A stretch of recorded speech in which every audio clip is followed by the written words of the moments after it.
Hi, welcome back. The purpose of this podcast is to help you tap into the power and the goodness within you to change the world through love. This is Trigger Love.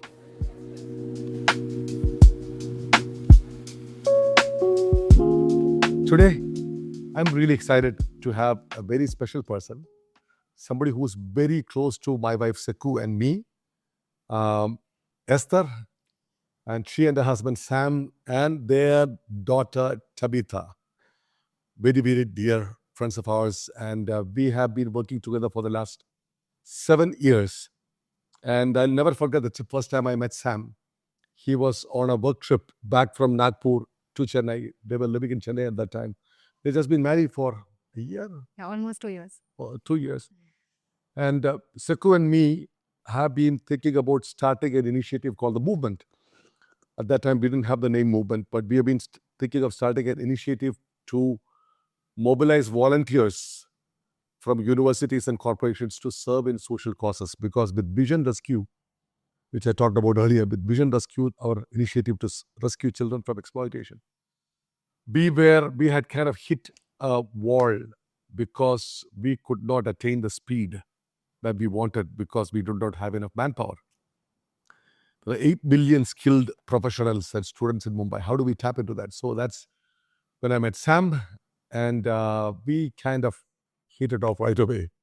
So he had like an hour for our conversation. We had not talked enough. So I got on the cab with him, went all the way to the airport. We talked all the way to the airport. So within a few months, you both just were in Mumbai. Yeah. You know? You've changed my life. Thank you so much for having me here. It's great to have you here. But, this morning, we were with our team. I was with our team, the movement team.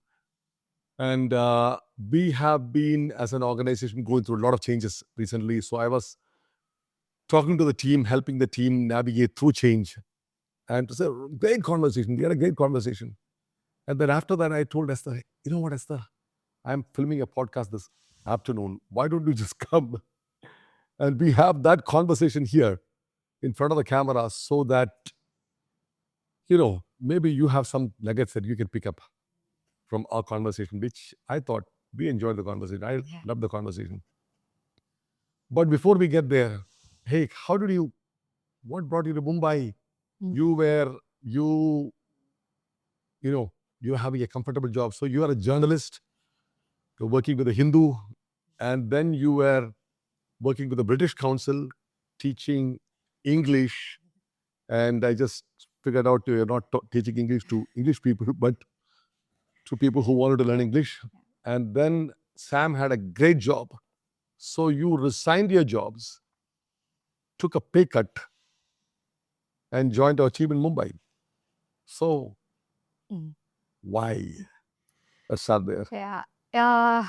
It feels like a lifetime ago. But the story for us actually started a year before we met you, 2016. I loved my job at the British Council. Sam loved his job at TCS. We actually thought we would retire from both these places because professionally amazing. Nothing to complain. Life was great. But we had this kind of gnawing idea in our head that something's not right, but we can't put a finger on what's not right. We prayed about it, talked about it, and then we started to realize if both of us left these organizations tomorrow, different people would come in and take our places and nothing would change. And we started to realize that we had a certain skill set that we were getting paid really well for. What if we could use that skill set in a place where it was most needed, but they couldn't afford to pay us as much? So that got us thinking, and we started realizing, okay, Sam's been in LLD all his life. I was a journalist and then a teacher, and we realized, okay, our core skill set is in training, in teaching, in delivering content, equipping people to move from place A to place B. So we started looking for NGOs that are working in the space of education and that needed our skill set. And it took us a year. we met with so many different people from different parts of India. And we kept trying to see, okay, is this where we should move? Is this where we should move? Is this where we should move? Because by then the gnawing itch was no longer a gnawing itch. It had overtaken us to the point where Sam already quit his job. I kept my job. But we knew for sure that we had to move, that we had to step out of our comfort zones and do something with these skill sets that God had given us. And that's when Prince connected us with you. Just before we met you, we had actually been in Lamtaput, which is a remote village in Orissa. And we had seen a school there, no electricity, no internet, no, like, absolutely remote. Takes hours to get there. But the children in that school spoke better English than the kids I was teaching at the British Council. Wow. And it didn't make sense. How did that happen? And as we dug deeper, we realized that the teachers they had at that school were people who had come from different parts of the country with a heart to serve these kids. So they weren't teaching to tick a box, they were teaching because they really believed that what they imparted to these kids would change them, their families, their community, generations. So these tribal children with very low resources had extraordinary access to education. So when we came out of Lamtaput, Sam had this business idea of bringing people from colleges, corporates in cities, taking them to rural locations like that for a 2 to 3 week stint, where they get to volunteer, serve with their skill set, but they also learn so much from there and take it back into colleges and corporates. So that was the business model that he had drawn up. And then at the time that he met you, you had the exact same thing, but it was urban, well off, serving urban poor. So when we met you, it felt like finishing each other's sentences. And it was this tick box, tick box, tick box in every sense. Okay, this is why we have to move. So we made the decision to quit our jobs and move. But at that time, on paper, it looked like the most unwise decision we could have made. Yes, the pay cuts were there, but also we were moving to a much more expensive city. Rent was doubling from Chennai to Mumbai. We were leaving our church community, safe group of friends. Sam had been there for 11 years, so deep roots. Leaving all of that and coming to a place. I had been in Bombay before, but I had sworn I would never raise a family here. And at the time that we were moving, I also found out that I was pregnant. So we were going to go from 2-member family to 3 in a new city with new jobs, new community, new church, new everything. It didn't seem like the wisest decision at the time. But by then we knew that this is a voice we had to follow and obey. And now I look, it's going to be 8 years in October next month. Yeah. And it is by far the best decision that I made. Back then in 2017, there's no way I could have known that this is what the movement would grow into and growing further out. And it's been the grace and kindness of God, but it's also just been seeing the fruit of taking a risk, not knowing all of the answers, but knowing this is where you're supposed to be. Like, we had that surety. And knowing, okay, this is where we're called to serve. So whatever came in these last 7-8 years, we didn't doubt the call. Like, we knew that this is where we're supposed to be. So however hard or difficult or challenging it got, we knew, okay, this is it. So we stick the course. And because of sticking the course, we've seen some amazing things happen. And this morning we were talking about leading through change. That's right. And you took a chance on us. We had no social work background, never run NGOs. And I've seen you take this similar chance with so many other people. So I want to come back and ask you, what made you trust us and what made you trust so many people like this through the 21 years of Vision Rescue? You had people who were not social workers, people who were not from the typical let's go and teach in a slum kind of background, but they've thrived and you've been able to impact so many. So what is it that's led you to So actually, great question. So that is the biggest advantage, not having a social work background. So a lot of people would differ with me. But in my experience, I mean, I have no social work background. Because sometimes it's better to come raw and ask wild questions and just work without box, work without rules. A lot of times, it's good to have rules and systems and procedures and everything, but they will never, sometimes they are more of a hindrance for us to go and do what needs to be done. Because when I came to Bombay, I didn't have any social work background, so I would ask the odd question. Sometimes it looks like a dumb question. So to people who were in social work for many years, who had social work background, and they're like, but this is how it's always been done. Why? Why does it have to be done like that? So the whole thing, I still remember, I would start a sentence and Sam would complete it. It was as if we knew each other. We both knew what we were talking about. So for me, the whole thing was, I believe the most important thing to make a difference is calling and passion. Skill we can learn. If you have the willingness to learn, if you have the perception level for certain things, you can always learn. The person who is leading Vision Rescue right now, she is a doctor. She's got no social work background. So, but for me, that is probably one of the reasons I chose her. You and Sam came because you did not have social work background. You were so eager to learn. And I believe the most important thing is not to look at what we do as social work. It is making a difference. One of the most important thing is to really be captivated with the cause. Just listening to what you said now, you've told me this earlier, but it just came alive right now. You both thought you were working for large corporations. If you left, okay, you were big time contributors to them, but if you left, they would replace you with somebody else, and they have, and they moved on.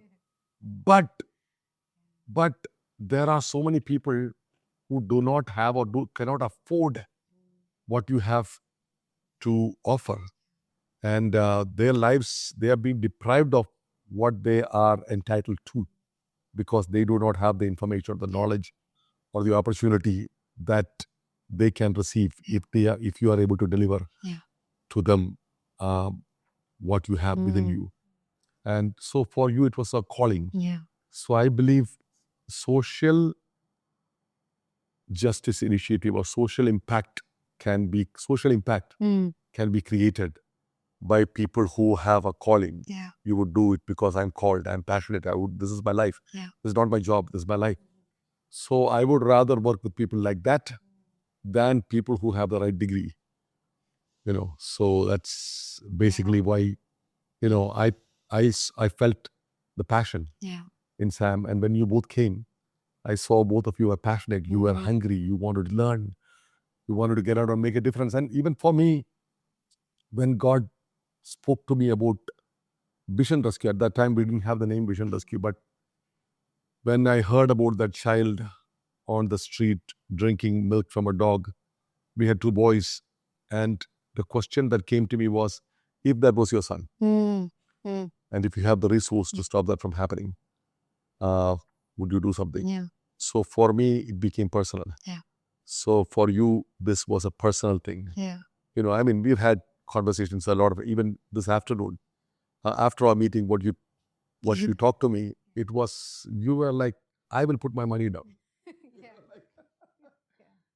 Like, it's not like, you're like, okay, how much would you pay me? No, I'll put my money down to do this because you feel called to do that. Right? So that is the number one qualification. And if you get paid for it, great. Yeah. Thank you so much for sharing that. And it's bringing me back to something that you said this morning as well, of leading through change is about staying true to the cause and not the vehicle that's helping you fulfill the cause.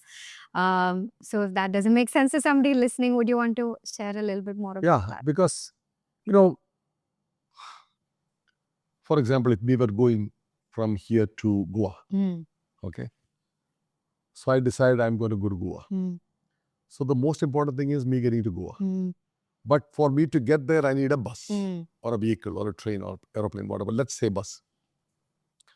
So bus is a vehicle that is going to help me get to Goa. Okay? But I need a good bus. Better the bus, the better. If it has air condition, great. If it has good pushback seats, brilliant. Music, video, all those things are awesome. And the people that I travel with in the bus, brilliant. But sometimes we get in the bus, we get to know the people, we have a great time with the people, and we forget that we are going to Goa. Yeah. So, and then we have some issue, and it becomes our issue. Then we are not satisfied with the bus. We want to make the bus better. But the most important thing is not us being in the bus. The most important thing is us getting to Goa. Yeah. So, applying it to an entity or a not-for-profit or an organization or a company, whatever, you have a goal. Yeah. So, for us with Vision Rescue, the goal is to rescue children from exploitation. Okay, that is why we have Vision Rescue. The cause comes first. Yeah. The entity comes later. Okay, the entity comes because of the cause. Okay, so the entity needs president and CEO and different structure, infrastructure. We need buildings, we need laptops, we need all those things, Decoration. all the decorations. And after some time, we can become so much about maintaining the entity and making it better, which is important. But we can't do this at the cost of that. Yeah. So the entity is there. The entity exists because of the cause. And the nature of how we function in the entity will have to change, keep changing, depending on how effective our activity is with regard to achieving our cause, achieve our goal better. But sometimes what happens is we get so set in our ways. That's what we talked about this morning. We get really set in our roles. We get set in our office. Yeah. We get set in our routine. We get set in the people that we work with. And these kind of things can prevent us. Sometimes these things becomes a barrier. And we lose track of the Main goal, which is a cause.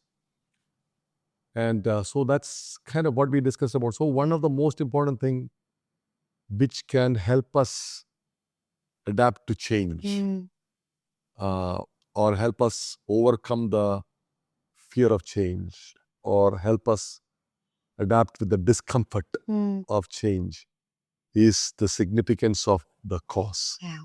The focus on why we are here, why we exist. Yeah. Why do we have this whole thing? Yeah.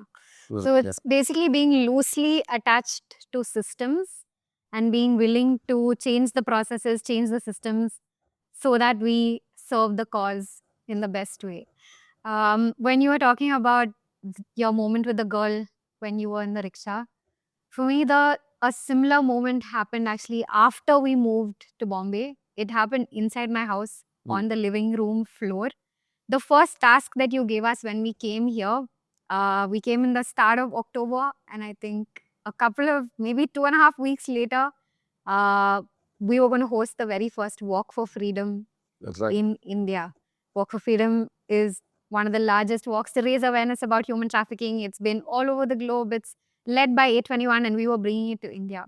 So I remember sitting on the floor and thinking, who am I to talk about anti-trafficking? Like, I don't know anything about this. I'm so raw to this whole topic. And there are experts around the country. There are people who know this issue inside out. Who are we to talk about human trafficking? So I remember browsing every talk I could find on YouTube about human trafficking in India. And there was one by Dr. P.M. Nair, which he delivered, I think, at TIS. And in that, he talks about the reality of children being trafficked, children being used as child brides, child labor, sexual exploitation. The list just gets uglier and uglier. And at that time, by then I was like 6 months pregnant, and I could feel Tabitha kicking inside of me. And the thought in my head was, all of these children who are trapped in these kind of situations today are beloved by their parents, never birthed to have been in a situation like that. No mom gives birth to a child thinking this girl is going to be sexually exploited from the age of 12. And that's when the whole thing got really personal to me. And I was like, okay, even if 100 people know about this issue, it's worth it. Those 100 people didn't know about it yesterday, but today they do. And maybe when the next time they see a child that's exploited, they'll do something about it. And the walk grew from there, from one walk to 5 to 10. And then 2023 was 100 locations. That's right. Thousands of people, 25, 26,000 people have walked the streets of this nation saying, no more children being trafficked on our watch. And way back in 2017, we could never have imagined that 25,000 people would walk the streets of this nation 5 years later. And to me, that proves my own doubt back. Like, I remember sitting there and thinking, who am I to say anything about this? But because we decided as ordinary citizens, let's actually say something about it, it became this movement that led thousands of young people to come out on the streets and say, no, trafficking cannot happen on our watch. We will learn the signs. We will spot the signs. We'll stop the signs. That's right. And you've always believed in the power of ordinary citizens stepping out. Like, this whole podcast is about normal people going out and serving from, even if they don't have all the answers. That's right. What gives you the courage to say that? Yeah, I mean, first of all, because I'm a normal person. I never thought I could do anything that what we are doing right now. And I believe everybody have got so much of power within them to make a difference. The biggest problem is we get so overwhelmed by the negativity around us. Yeah. We think that is so much more powerful, and we just look at that power of the negativity out there and forget about the power that is within us. And we look to some great leader or Superman to come out of the blue and be our savior. Yeah. While that is not going to happen. That's not going to change. The world is not going to change because of some superhero here and there. The world is going to change through every single individual tapping into the goodness and the power within them. Yeah. And being aware of what they carry inside of them. And just beginning to bring that out. Yeah. So us creating an environment, the movement is all about us creating an environment where people can use their gifts and talents to make a difference. Yeah. It's about ordinary people, common people. And I mean, you and me, we have hundreds of stories of simple people, ordinary people who are stepping up, people who came to volunteer with us. Who became star volunteers, then became interns, then became part-time staff, then they became full-time staff. Then them going out and leading walks in different parts of the city. I mean, we're going to talk about Husena. Yeah, Husena's story is amazing. What a crazy story. What an incredible girl, right? And Husena's name is actually like a code word for Sam and me. In the sense, every time it gets really hard or things get really challenging, we say Husena to each other. So it's like, even if we moved from Chennai to Mumbai just for one Husena, it's totally worth it. And there are so many more Husenas hiding out there. Yeah, so like you were saying, she started as a volunteer when she was in her undergrad. And then she served in the slums of that where Vision Rescue works. And she caught the fire and she realized that though she's just a student, that's so much that she can do when she goes into a classroom and sits with a child, teaches them simple things. There's so much love the child feels. There's so much that she, even with all her lack and in all the places where she didn't have all the answers, with what little she was able to give, she could see children actually being transformed. So yeah, she caught the fire from there. And then she joined us as an intern. Then she went on to become part-time staff. She went on to become full-time staff. And we saw Husena just completely blossom from this really quiet, shy girl in college. She went on to lead the Walk for Freedom in remote places, network with NGOs in Kannada, though she doesn't speak a word of Kannada. It just built over time. She stayed the course. Over the course of 4-5 years, we saw her transform from just a student to becoming somebody who could set a room on fire. Like, she can go into a college classroom and set young people like her on fire to serve. And she did that journey. She didn't start there. She became that person today. And yeah, Sam and I use her name as a code word because they're like, there's so many Husenas out there who, if we just keep pushing through, we're going to see young people transform their communities, not only transform themselves through the journey, but transform their communities as well. And actually, the college that Husena joined us from, Wilson College, today has a anti-trafficking club in the college. And something amazing happened at that club. One of the students was traveling from his hometown back to VT station, and he noticed a girl in the train that he was in, lying on the floor just outside the bathroom. And this girl was going in and out of consciousness, not able to say who she was, where she came from, where she's going. And this student recognized this as a potential situation where that girl could be exploited. Anybody could have picked her up, sexually exploited her, like a ripe for trafficking kind of situation.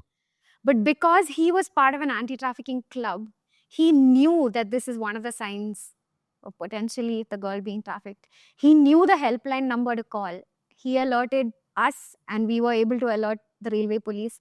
And at the next station, the railway police came with a doctor, stretcher, nurses, and rescued this girl from outside a toilet in the train, took her to a hospital.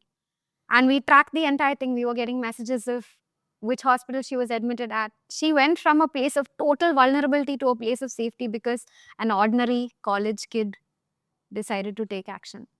And now we have these 34 anti-trafficking clubs in colleges across Mumbai, hoping to get to 50 this year, and eventually take this to all the cities of India, where we literally see a generation of young people rising up and saying, not on my watch. They're not social workers. They don't have a background in, but they know enough to say, I'm not going to let a child get exploited on my watch. There's something that I can do to prevent that, and I'm actually going to step out and do that. And we're seeing many more Husenas rise, and we want to see hundreds and thousands more of them. So guys, the code word is Husena. Whenever you feel that you can't make a difference, you feel powerless, Husena is a code word. That's a code word. And I love the smile on her face. Whenever you see her, she's just beaming with joy and confidence. And I mean, she started from Wilson College. Now we have a anti-human trafficking club in Wilson College. And what you just heard right now is from one student who was part of the anti-human trafficking club of Wilson College, from where Husena came. I mean, just look at the ripple effect of that. Look at the domino effect of that. And that is a power. That is a power. And so that answers your question. You know, you don't need a coach. You don't need, better to have people who don't have social work background, who are passionate about making a difference. And so nobody can do everything. But everybody can do something. So if enough everybody, enough one person, enough, many one single people tap into the power within them, tap into the gifting within them, into the goodness within them, and create expression for that to flow out of them through simple acts like that young boy did. He just called the local police. He just knew what to do. And the goal for us at the moment is to get 1 million volunteers. Phase 1 of the goal is to get 1 million volunteers. So if you want to be part of this 1 million army, okay, what do you do? What is that? We are on Instagram as the movement IND. Our DMs are always open. WhatsApp business is always open. Just drop us a message, and we'd love to see how we can partner with you as an institution to maybe start an anti-trafficking club in your institution. It doesn't have to be a club right from day one. We can just do one volunteering activity and see how that goes. And you never know how many lives can be saved at the other end of you taking that decision. We keep saying we want to see an India that is free of human trafficking. And we believe while NGOs are doing an amazing job, government has all the laws in place, police are doing an amazing job, all of these people who are supposed to do their jobs The infrastructure is there. The missing piece is us as citizens. And the game will change completely when we have a nation of awakened citizens. People who are going to school, people who are going to college, people who are going to work, regular people, but alert, awake, aware, and willing to take one small step to save a child, to rescue a woman. And we have this dream of 1 million volunteers. It sounds crazy. And I know 7 years ago, I would not have said that with so much confidence. But I've seen the impossible happen in these last 7 years. And today I have a lot more guts to declare and believe for the impossible.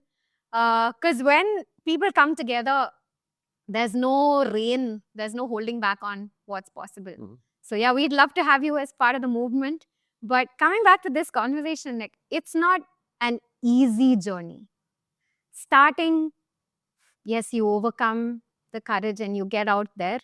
But I'm sure as a layperson leader in the social sector, you've had a lot of challenges.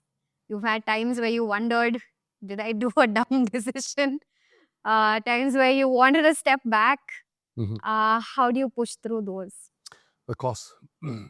And it's become personal to us. So if it was my son, would I hold back? Yeah. No, I would go like a madman until I solve the problem, until I see my child be safe, until I know that my child is okay. So, I mean, we go to school, and I mean, I said this in the last one of the other podcasts as well. You know, we do this pledge, which really made me think India is my country. Yeah. All Indians are my brothers and sisters. I mean, I know people are watching us from different countries, but this is something that we do in India. So this is what really got me thinking. If I truly believe that, and we have said that hundreds of times every day as an assembly, all Indians are my brothers and sisters. That means this is my family. Yeah. This is my home. And would I let this happen in my home? Would I let this happen in my family? If something is going wrong in my home or family, would I just give a complaint and sit back and wait? No. You know, would I use excuse that I don't have the education or the qualification or the expertise? I would not use any of those things as an expertise. I would push through. When disappointments come, I will push through because the cause. Okay, someone who I deeply care about, someone who is important to me, is in trouble, is in danger. I need to be out there. So I learned new skills. We all did. You learned new skills. Yeah. You were not trained for this. You're become a subject matter expert in so many of these things. You know, and we unlearned things. We learned things. We changed. We adapted. Uh, so all because of the cause. You know, so that is, and a lot of times, you know what, we underestimate the power that or the ability that we have to change. Yeah. You know, so we think until the age of 9 or 10 or until the age of 18 is where we can make changes and everything. So I was talking to a psychologist recently, and I was reading an article, I think, talking about neuroplasticity. I was amazed at the ability that we have to change or create new habits. Until we are very old, all our life, we have the ability to change. I was in Melbourne last week, few days ago, talking to a friend, and his dad is he's 90 years old now. Oh, yeah. Wow. All right, and so he's always been a reader and a quiet person. Never went to gym. Never was an athlete or anything like that. So a couple of years ago, he lost his wife, and after that, he just wanted to go to the gym. So when he was 89 years old, okay, it's not that he used to go to the gym earlier and he stopped and he restarted. He's never been. He had never done that before. At the age of 89, this man decides, I want to learn a new habit. I want to go to the gym and start lifting weights. So he starts by once in a week. Now he's 90 years old. He goes to the gym twice a week. He's lifting weights. So that really challenged me. If I really want to do something, I will find a way. I won't make excuses. Yeah. I will make a path. Yeah. I will make a way. So the question is, why are you doing it? Are you doing it for a paycheck? Or is it something very personal to you? Is that your calling? You really want to do it? Is it something that you deeply care about? If there is something that you really deeply care about, you will learn new skills. You will break out of your comfort zone. So coming back to your question, I faced a lot of disappointments. I felt like an idiot many times because I didn't even know, what is an NGO. I didn't know. I didn't know what was a board. I didn't know any of those things. How do you form a board? What was the difference between a trust and a society? I didn't know any of those things. Who would you invite into the board? I didn't know anything about governance and compliance and permissions. I had no clue. All I knew was children need to be prevented from drinking milk from a dog because they're hungry. Children need to be prevented from dying of starvation. For that, I learned, all those things. Uh, so, we face disappointments, and a lot of times we fail. We failed at what we did. We tried to rescue children from the streets. By the time we get them to the hospital, they die. We find people on the streets who are in dire conditions. And I remember these two boys who are team. So just outside BT station in Bombay,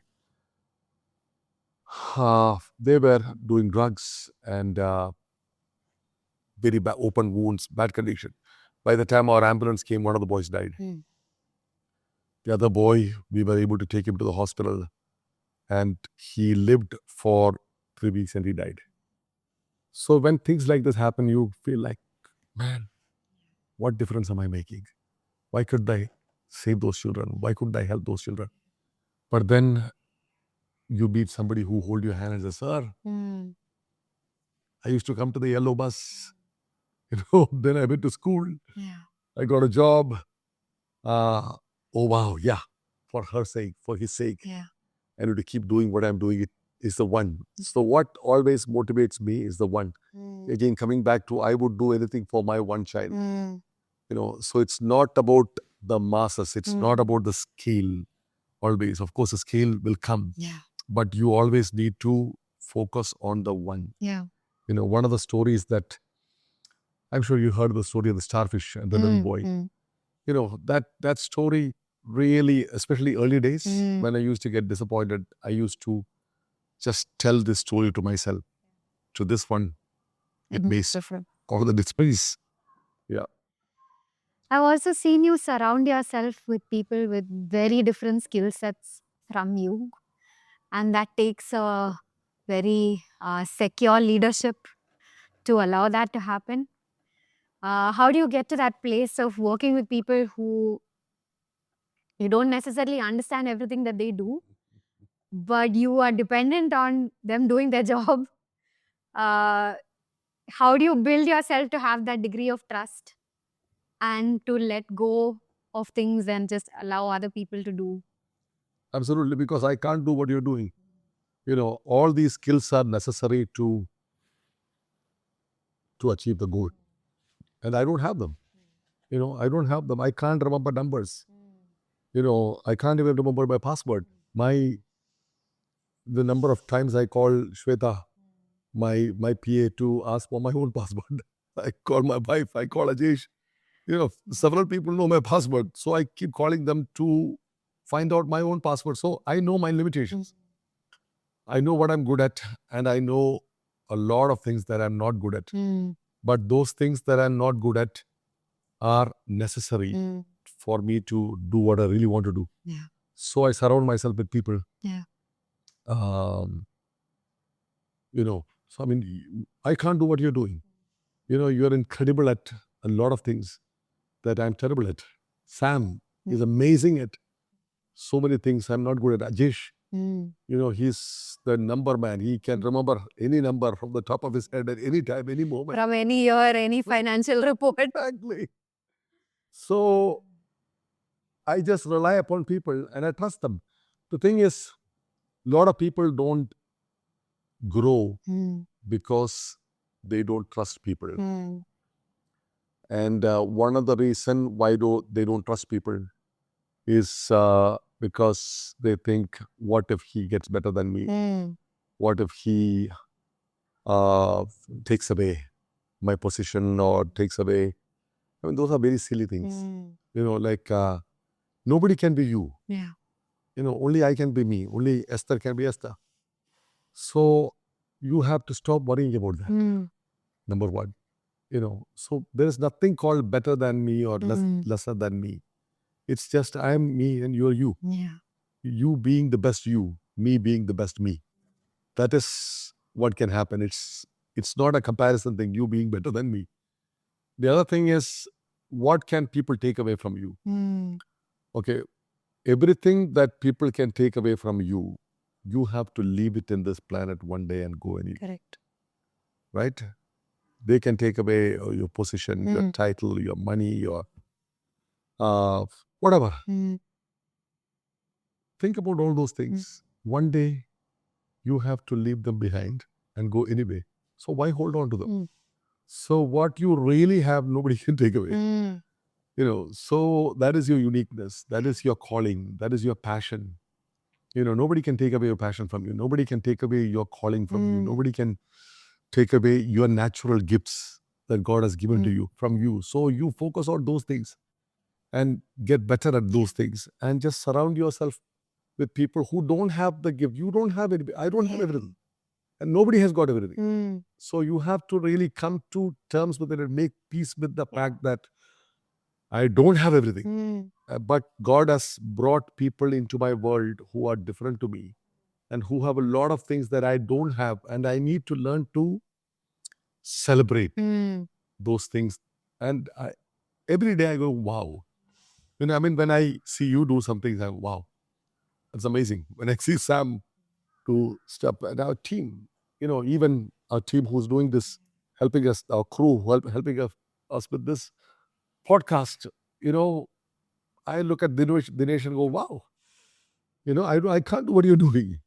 So we need to be comfortable with that and celebrate that. And you know what? In my experience of last almost 22 years of doing vision rescue, uh, I have trusted people with my passwords, with my bank statement. Nobody is cheated me. Okay. And I'm okay with people taking advantage of me with that, if that necessary. But I trust God that He will take care of things because I need this. But when you do that, people become more loyal to you. People become more connected to you. People do the journey. They want to do the journey with you. And one more thing connected to trust. I have seen trust unleashes potential. So when you trust somebody with something that they think that they are not able to handle, but you really trust them, they become more responsible with it. And something within them rises. I've seen people just rise up to their potential, when you placed trust within them. I think we've been at the receiving end of that from you so much. Like you would just trust us with these big, hairy, audacious dreams, like Sam keeps saying, the BHAGs. And we are questioning ourselves, like, is it possible? Can it happen? And somewhere we're like, no, you trust us with it, which means it's there somewhere. It's all going to come together. And we've seen people thrive in those kind of environments. And the other thing I've heard you say very often is find something you're willing to die for and then go live for that. Yeah. And everything you're saying kind of ties back into that. So for somebody who's listening, wants to do good, scared to start, yes, it's not easy, but if you're willing to die for that cause, then you find a way to live for it. And everything you're saying ties back into that. Yeah. I mean, a lot of people ask me, because I encourage people to live for your purpose. And people ask me, how do I figure out what to live for?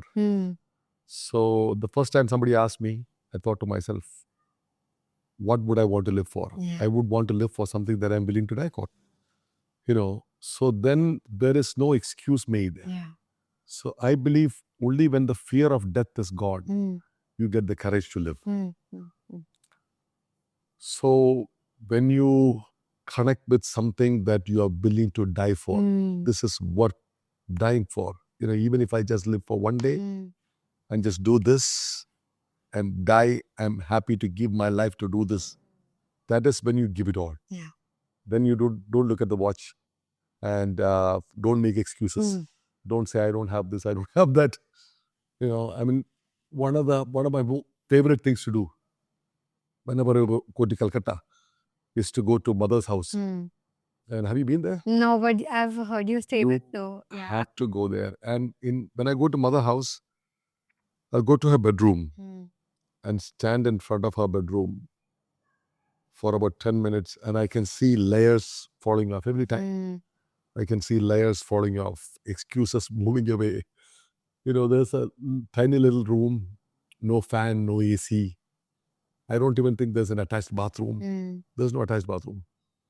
It is just above the kitchen, the hottest room in the whole campus, and a small bed and a table and a bench. That's all. From that room, she changed the world. She never thought, she never made excuses. And if you go there, I took pictures. I don't know if I'm going to get into trouble because I'm not allowed to take pictures there. But I sneaked and took pictures of her pillow cover, which has like stitch marks.